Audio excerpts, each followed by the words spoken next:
Let's podcast alongside Joe Giglio. I'm Joe Ovia's inside Eford Studios in downtown Raleigh, thanks to Empire Properties. And of course, thanks to Copiers Plus. Check them out online at copiers-plus.com. But on Fridays, we open up the mailbag thanks to our friends at the Butcher's Market. Check them out. I'm going to have to check them out after today's podcast to get myself one of those steak and cheeses to help me with this hangover after yesterday's birthday bash at Shady's. I'm sure some of you can probably tell in my voice, I'm a little froggy today. Thanks to all for coming out and supporting us. Yeah. That was a good time. We had a really good time. Big thanks to Josh and Charlotte for having Shady's available for us. That's important to have a spot to do that.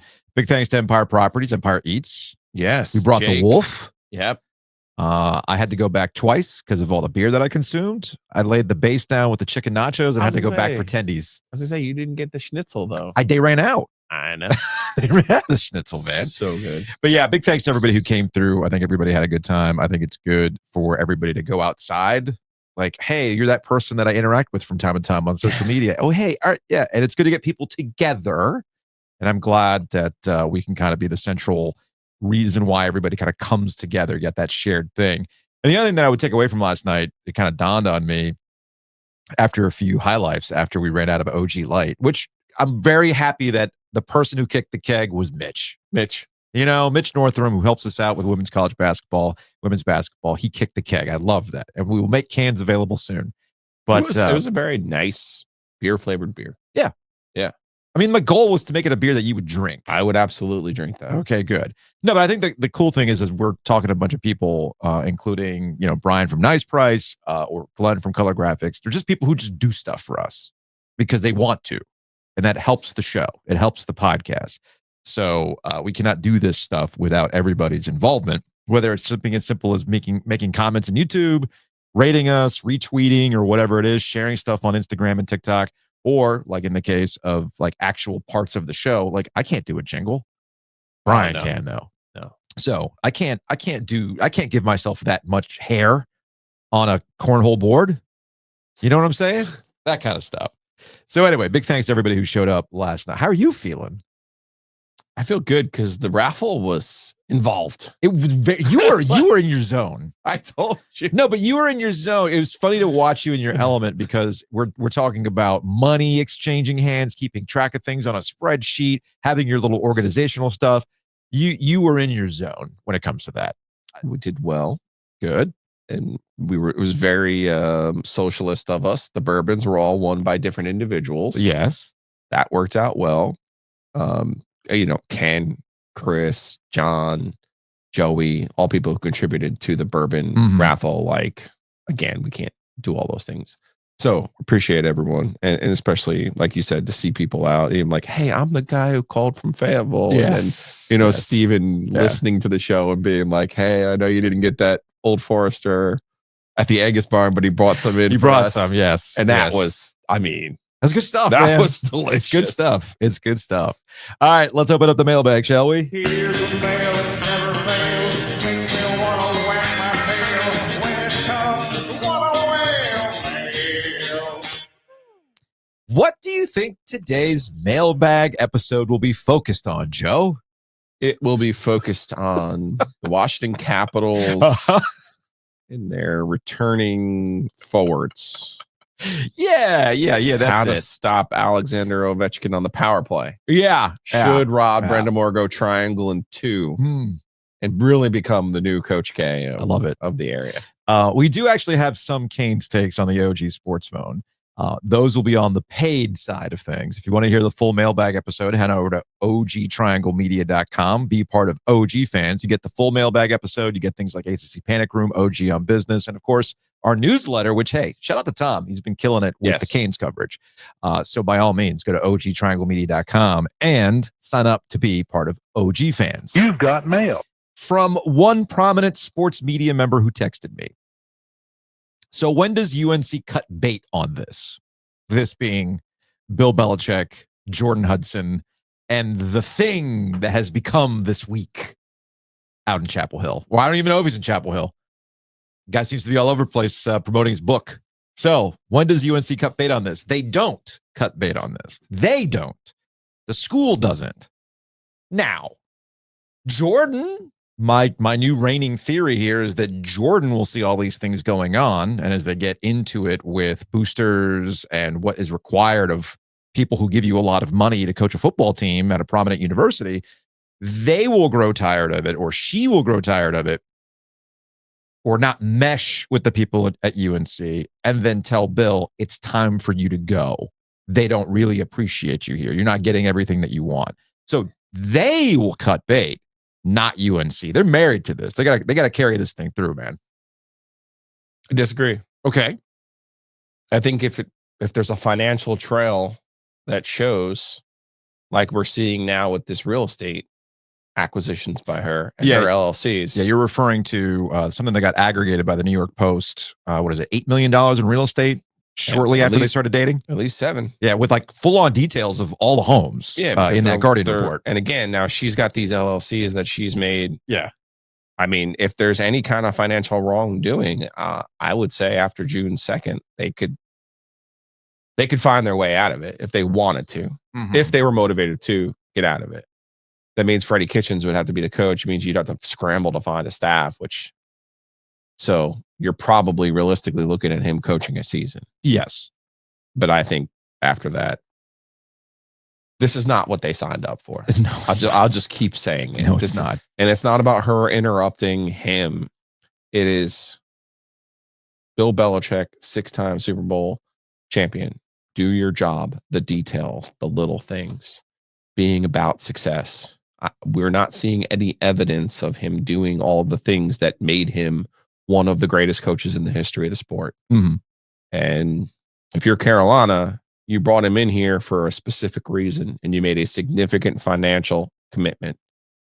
And I can't imagine that anyone over there right now would say to you with a straight face, yes, we're getting what we put our money into right now. We're getting a return on our investment. Yeah. I will steadfast on the schedule. Will help them, but it can only help you so much if you don't have enough players either. And I think that's the other part of this that you have to be at least slightly concerned about.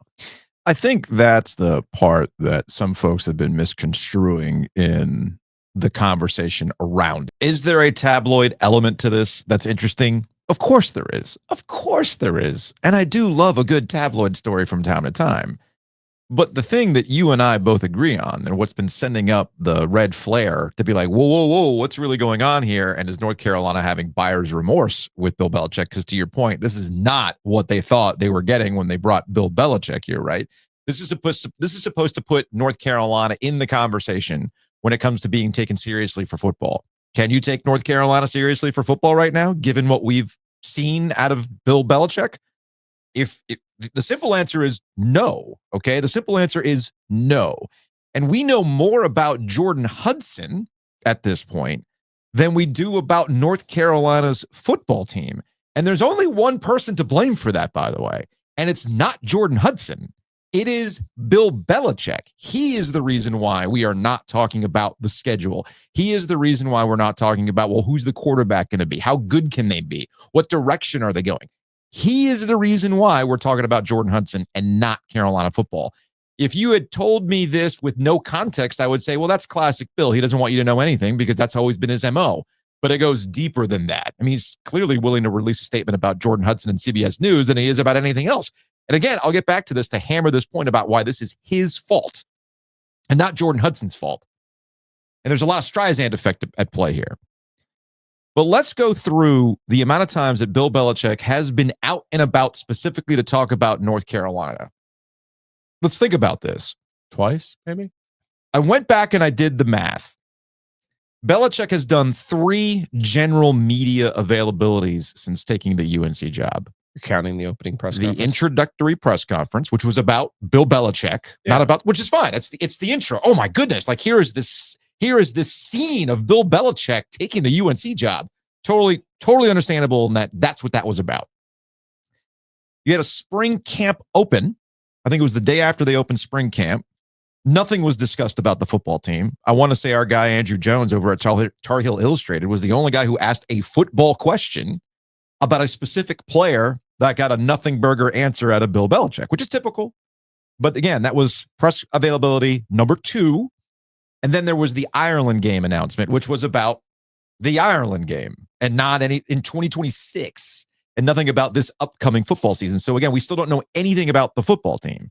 Then you have your one official podcast appearance with Jones Angel and Adam Lucas, which was still more about Bill Belichick and the process to get here than it was anything about the football team. It's still the fascination of Bill Belichick. That's it. That's all we've gotten out of Bill Belichick when it comes to Bill Belichick, North Carolina football coach. Think about that. They haven't even made their players available. How many times have we had Andrew on this podcast and he reminds us, dude, we haven't talked to the players since December. They haven't made them available through spring. So if it's about football and that's what people want it to be about, well, hey, man, Bill is the one who's not making it about football right now because he's not out there making it about football. He's making it about himself and Jordon Hudson. That is not what North Carolina signed up for, man. So, and now that I think about it, before somebody even mentions this, Mike Lombardi, who is the surrogate for North Carolina football in a media sense, well, what have his appearances been?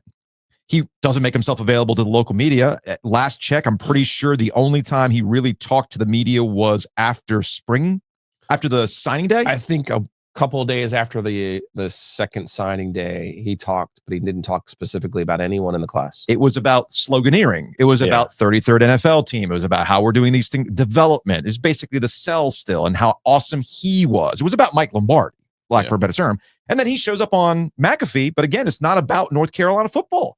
It's about Bill and running a Baghdad Bob scheme to make it seem like he's not interested in the NFL. He's fully committed to UNC. So again, I'm bringing all these things up to hammer this point. Bill Belichick is the reason why we ain't talking about Carolina football, which gets back to your point about UNC boosters. And what exactly did you sign up for? And I know that you've brought this up a couple of times in relation to his appearances. He's not even wearing UNC stuff. That matters. Some people might think what Joe is bringing up is a small thing. It's not a small thing because you're paying this man $30 million guaranteed to at least act like he loves your school. Act like you love the school. And what is one thing we know about North Carolina boosters, especially the old legacy boosters who keep that money faucet open, full blast? You got to at least act like you love my school. Yeah. And he ain't about that. You got to promote the school. Yeah, man. You know, it will stand out to me when it ends, and it'll be sooner than later. That tweet from Adam Lucas about Bo Atkinson leaving and him being from the state of North Carolina and being like a true Tar Heel. Mm-hmm. Like those are the kind of things. And Ohio State going, wait, what? Yeah. Bo Atkinson's available? Hey, buddy. Bring him on over. Come on over. Here's what I think. Here's what I really think is happening and to cut through all of this. Yeah. Bill Belichick's a broken man. Okay. He's broken in this sense. He wants that record. He wants Don Shula's record. Why else do you think he was stringing this thing out with the Patriots the way that he was? Yeah. He wants to leave no doubt that he is the greatest coach of all time. Mm-hmm. So whether he actually needs that record or not, and I know most people will tell you that they think he is the best coach in NFL history, I would just point out to you, you cannot be the best coach at something if you've only won with one player. Okay? He has a losing record without Tom Brady. That's a separate argument potentially for another day. That's another mailbag. But I'm telling you that he's a broken man who realizes that he will never coach another game in the NFL. Yeah. He realizes that Robert Kraft, the person that he helped win all these titles, and as he pointed out in the CBS press release about how he turned this franchise from 500 million into 8 billion. He did it. You know, big Butch Davis energy there. The last time I was in the Georgia Dome, I won the championship, the Super Bowl. Oh, you did? Not the Cowboys? Right. So Bill is a broken man who realizes he will never coach in the NFL again.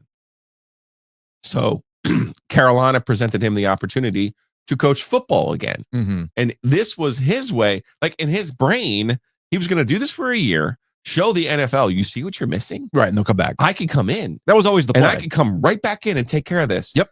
And he can't even get to week 1 because of Jordan and her interference. Like, Robert Kraft went to Atlanta when he interviewed for the Atlanta job after being fired by Robert Kraft and motherfucked him to the Falcons. Yeah. To the point now, you're talking about a league where they would probably sell their mother's kidneys to win a championship. And they're willing to give certain jabronis second and third chances as coaches. And they're not willing to give Bill Belichick another chance. That is wild. Because they see he's compromised. They know he's compromised. They always knew it. Now we see it. And now the league saw it. That's why he went and took the Carolina job. Yeah. He takes the Carolina job. I've been hammering home the financial aspect of this.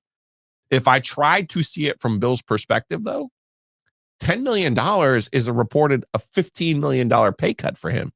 He was allegedly making $25 million to coach the Patriots. Right. Okay.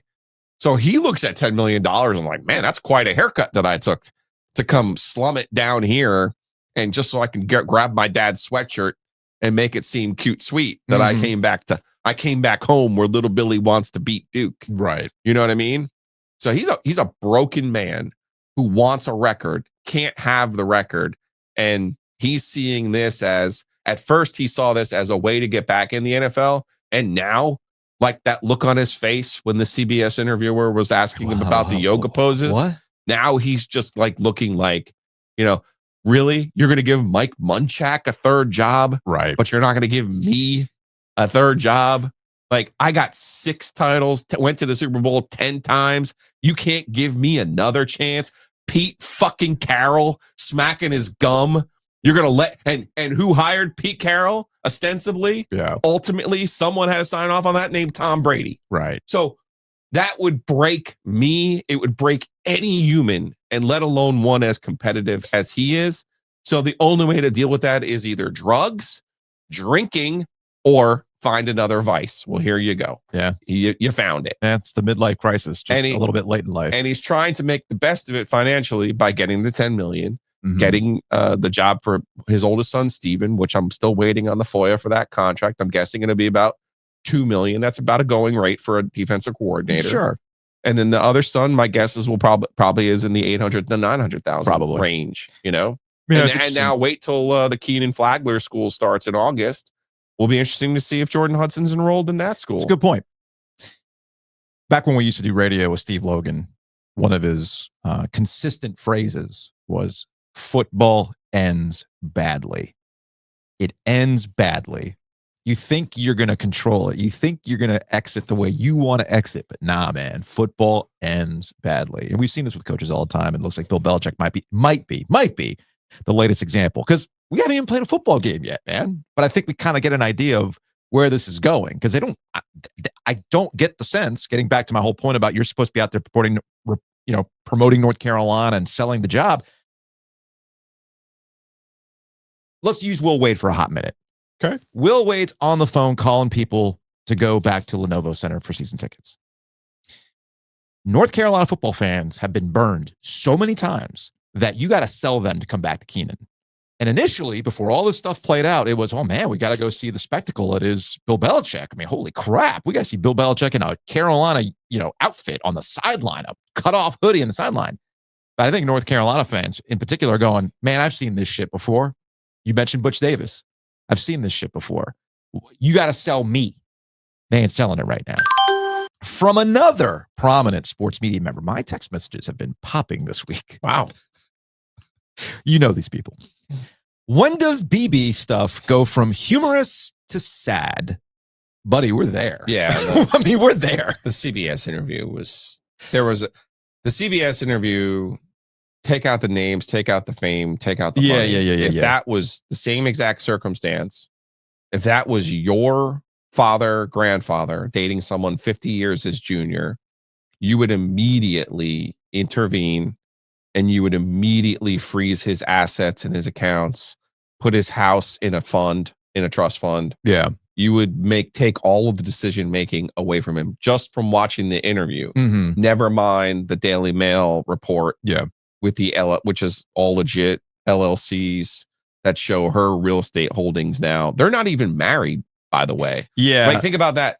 You're going to give away $7 million in real estate assets in the Northeast, which are only going up. Yeah.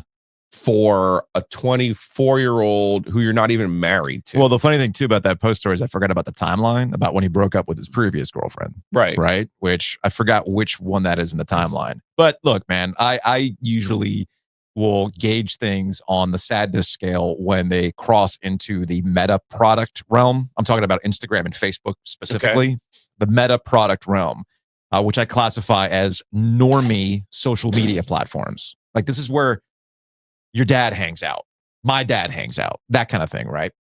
It's filled with, and right now on Instagram and Facebook, it is filled with these hacky impersonation videos like, here's Bill, here's the interview, or that kind of stuff, or like memes of Bill and Jordan.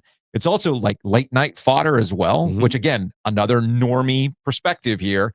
I mean, hell, I had a couple people send me the John Mulaney, Richard Kind bit from Everybody's Live. I love John Mulaney. I think he's freaking brilliant.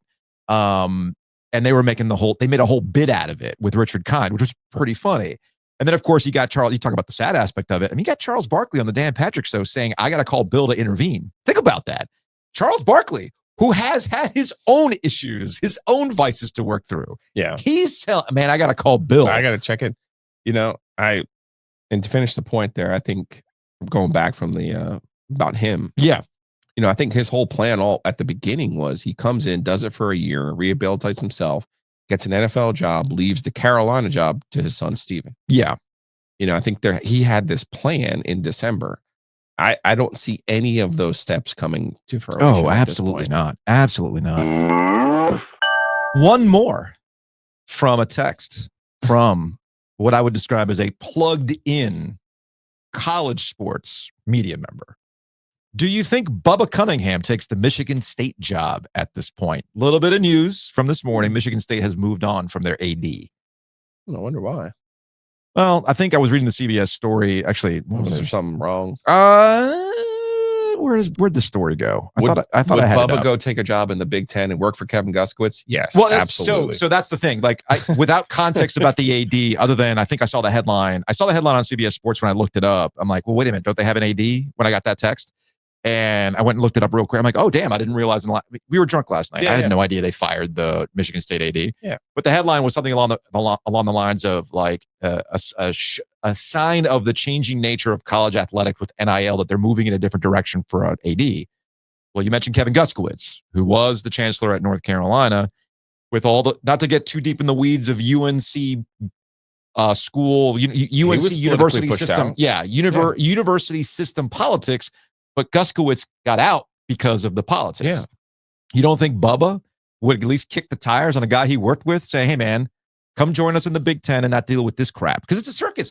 Let's think about Bubba the last couple of years, man. The two biggest hires, he's essentially been told what to do. That's pretty wild for a guy as accomplished and as respected as Bubba Cunningham. All right, let's get to the OG Sports Phone, because folks have been calling the OG Sports Phone about this particular topic all week. 919-444-2211. Call the OG Sports Phone and curse or don't. All right, this is from a 336. Hey, OG. This is Jerry here in Winston-Salem, North Carolina. And I'm just calling in because I was listening to some of y'all's podcasts from earlier in the week, and a lot of discussion of the whole Jordan and Bill Belichick situation at UNC. And I just wanted to say, as a former Tar Heel myself, I'm very disappointed in not only the national media, CBS, but also the local media and, a lot of the fans on Twitter and social media who are, out here trying to drag Jordan through the dirt, discredit her, say that she's, not qualified to do her job. She's doing elder abuse. She's taking over control of the program. I just find it highly disappointing because, as a society, we live in this male-dominated culture, and Jordan is breaking this, whole sit still, look pretty stereotype, literally right in front of our eyes. I for one, I find it kind of inspiring, especially to be, in such a male-dominated field like football, being a young, attractive woman and being able to be, strong, powerful, confident, control PR, recruiting for a Power 4 football school. It's pretty impressive stuff. She controls all this real estate too. To me, it just seems like, misogyny is seeping through and people are really, just afraid of a strong, powerful woman being inserted into a male-dominated field, trying to discredit her. I really think it's shameful, and I think it's a weird attempt to perpetuate this, bro culture that we have. Like, why are we as a society so scared of strong, independent women like Jordon? I mean, she's young, she's ambitious, she's knows what she wants and goes and gets it, and I think that scares people. And I really think that people should start treating Jordon with more respect and women in general with more respect.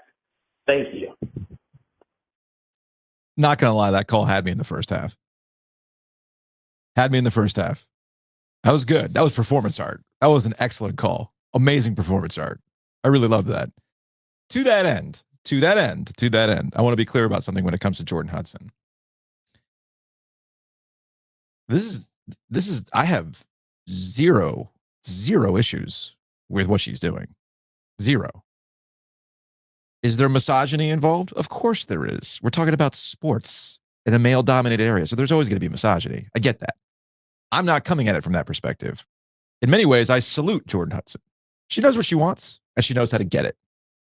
What I find interesting is that people around Bill Belichick's orbit are not getting that contained. In that, the point that I'm making here is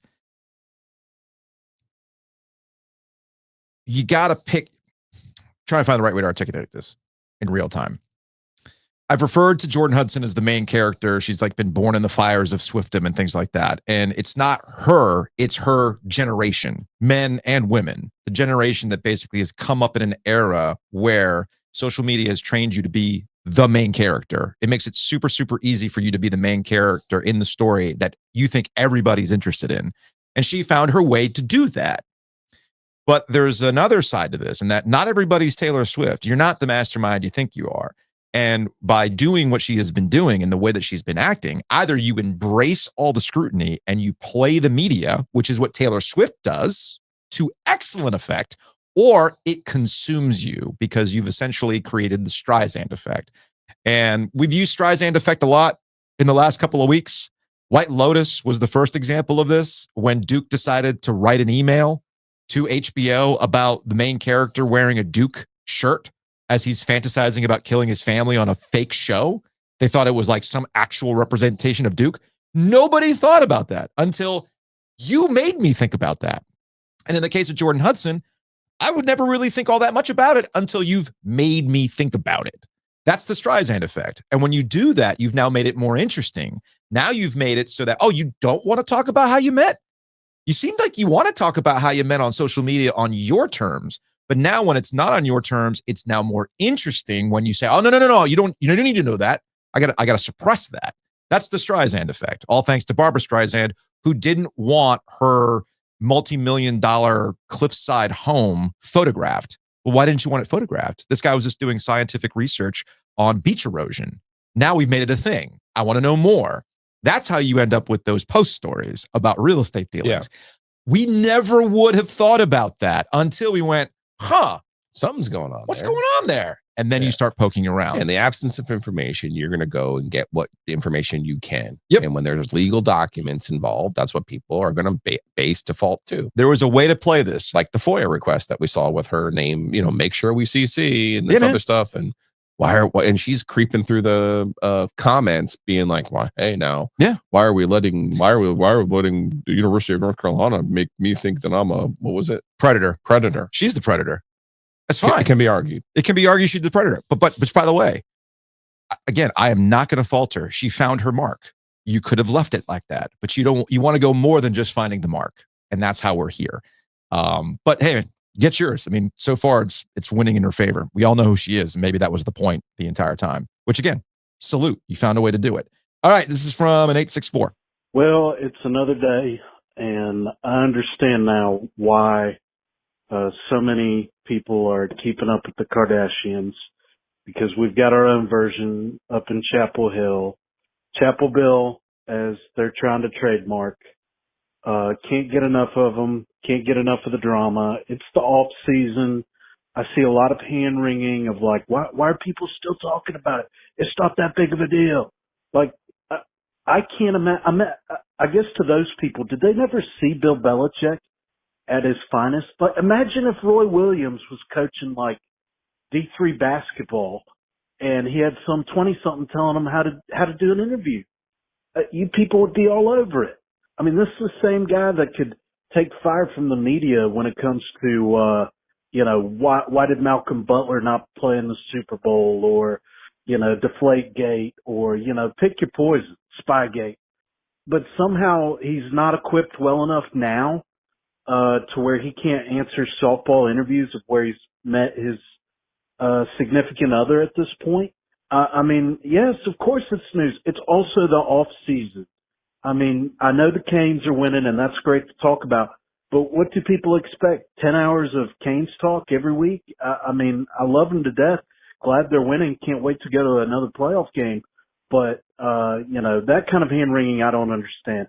And one final point. I at least know a little bit of familiarity on how these upper-level circles work. I knew some folks that knew the Sweeney family.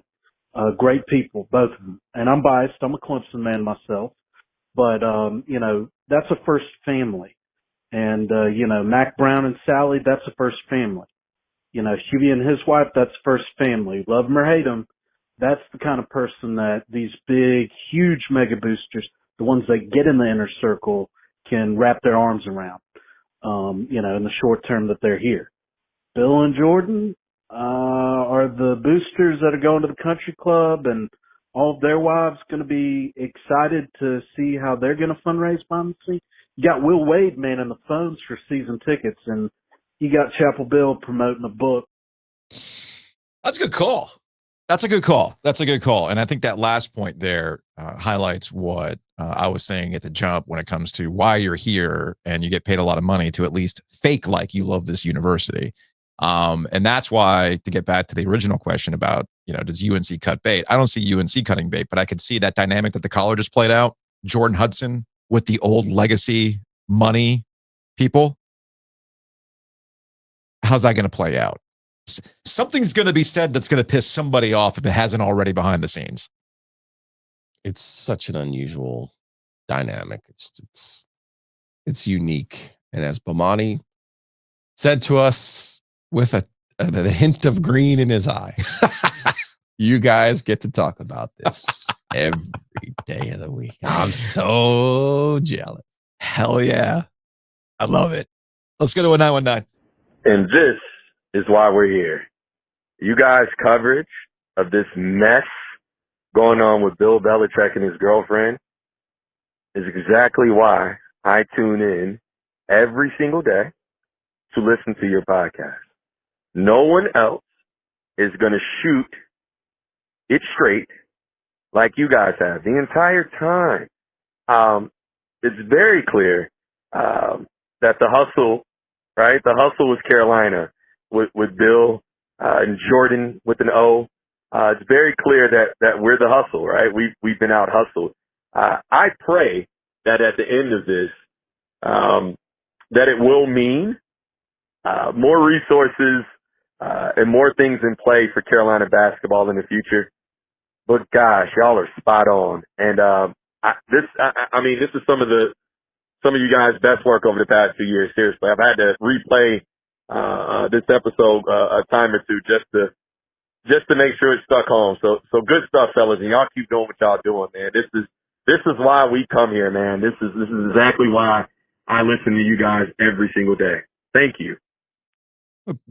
Appreciate that call. I did joke.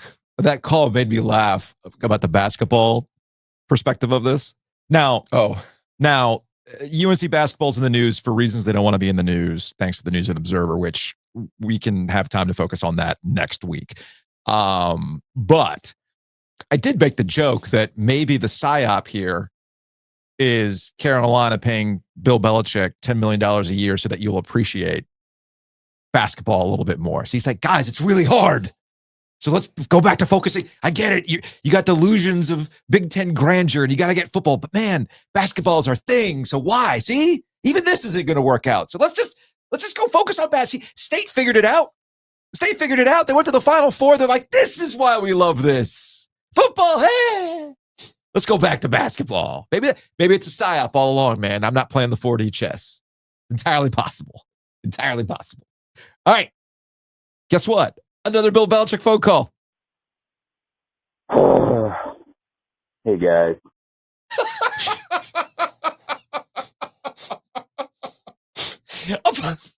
I'm sorry. Was that it? No. No, I stopped it because I know this is from Sean. So because I know the area code. Oh. The sigh got me. Hey, guys.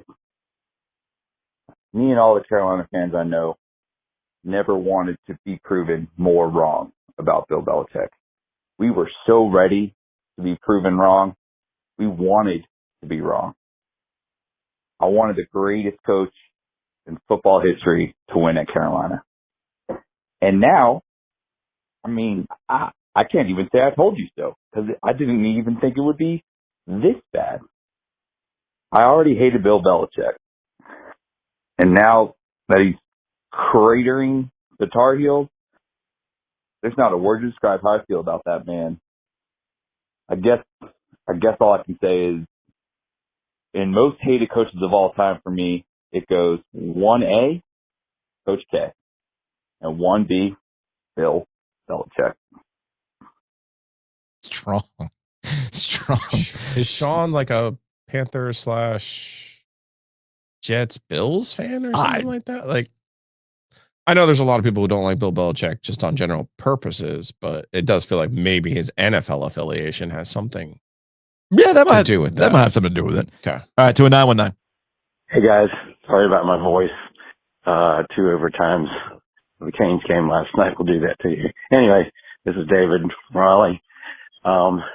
You know, despite being an NC State fan, I've never been one for conspiracy theories, but this whole Belichick, Jordon Hudson thing really makes me wonder if we're not really living in a simulation, because this whole thing just feels like, you know, it's like some alien kid is playing his copy of Earth Sim 2.0 and it's like, you know, sitting around with his buddies saying, hey guys, watch this, watch what happens when I do this, and just tossing like random stuff in there like all the time. So, you know, really makes you wonder, but I don't know.